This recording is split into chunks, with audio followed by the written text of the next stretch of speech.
What's up, guys? So, Margit pisses me off, and it sounds like a lot of others share that sentiment. If we look back in previous Souls games, bosses like the Taurus Demon and Udex Gundyr haven't punished us quite as severely as Margit, the game's first main boss. His various combo attacks require a higher level of attentiveness and reflexes to handle than pretty much any first boss that I can remember in a Souls game, even for seasoned veterans. And that's if you don't embarrass yourself by rolling into a pit somewhere trying to dodge his throwing daggers. So, instead of grinding the runes to fight him, we're just gonna skip the fight entirely. And you know what? We're gonna skip Godric too, just because he sucks. Just leave the whole castle of Stormveil behind us. First, we need our spectral steed to make traveling a bit easier on us. We need to visit 3 sites of grace in total to trigger the Melina cutscene, and we've already visited the Stranded Graveyard and the First Steps sites of grace coming into Limgrave. The best site of grace from here would be the one just after the Gatefront Ruins, which is this small settlement of guards right here. You can choose to visit the church site of grace right after the Tree Sentinel, but I personally feel like this one branches out a lot more, and you can also pick up the Limgrave map while you're here. Continue up the path from Gatefront Ruins up to Stormhill until you see a divergence. Instead of going up and left to the Margit boss fight like usual, we're going to travel slightly to the right and under the broken bridge here, and continue along that path until you see a Finger Maiden.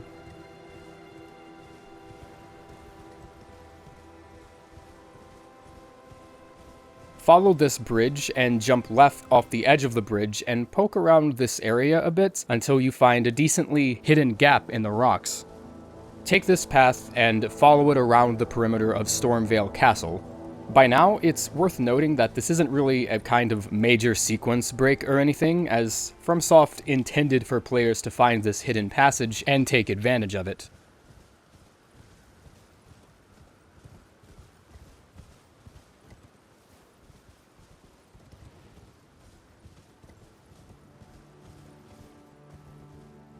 If you do this quickly, you can potentially arrive in Liurnia in around 10 minutes. You've not only skipped Margit, but the entirety of Stormveil Castle, and if you route your next moves correctly, you don't even have to return here to kill anything.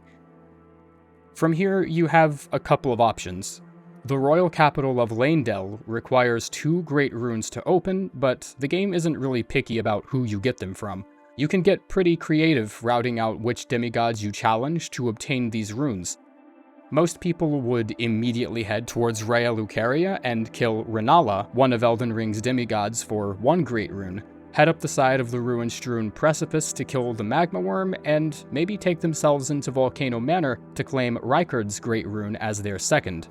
There's also a pretty ridiculous roundabout path you can take involving the collecting of the 2 halves of the Dectus medallion, found in these 2 forts here in Limgrave and in Caelid.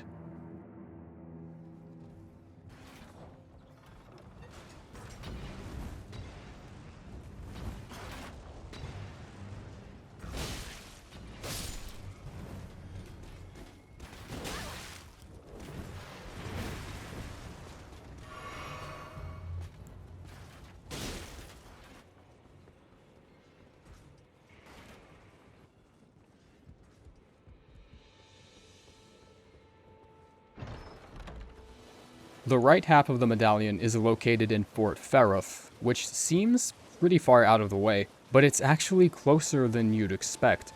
Do you remember that booby-trapped chest you found in the Dragon-burnt ruins? Well, we're going to make that trap work for us.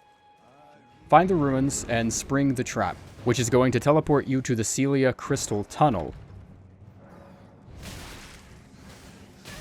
Once you're inside, take an immediate right and sprint right down into this cave here. Don't bother fighting any of the enemies, as most of them will probably one-shot you. And if you're extremely unlucky, one of the centipedes might hear you and just kill you anyways. Touch the side of Grace to the right after the ladder, and then continue outside. Now, you do have Torrent with you, which means you can cross the Scarlet Lake with relative ease. Once you've gotten this far, just follow the route that I'm outlining here to Fort Ferroth.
Neither half of the medallion requires too much heavy lifting to get to, so once you've united the two halves, you can pretty much just skate right through Liurnia without even doing anything, and take the grand lift of Dectus up to the Altus Plateau.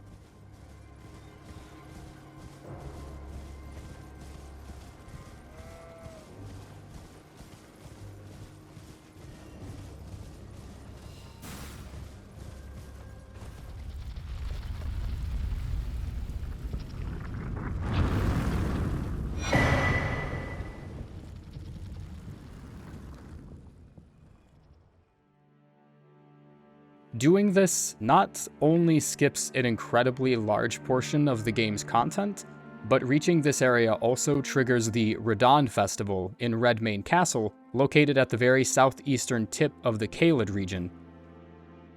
Champions, prepare for battle! Defeat the general, claim glory, and grab that great rune! A celebration of war! The Radahn Festival! This route has little practicality outside of just getting to Radahn much earlier than intended, but I guess you can imagine the looks on your friends' faces when you tell them Starscourge Radahn was your very first boss fight of the game.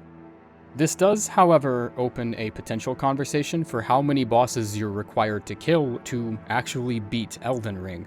There is a way to reach the royal capital Lindell in only 2 or 3 bosses, and hopefully I'll have that video ready to go in the next couple of days. I hope you got a lot of helpful information from this video, and just remember that you don't ever really have to kill Margit or Godric to complete the game. I'll see you then.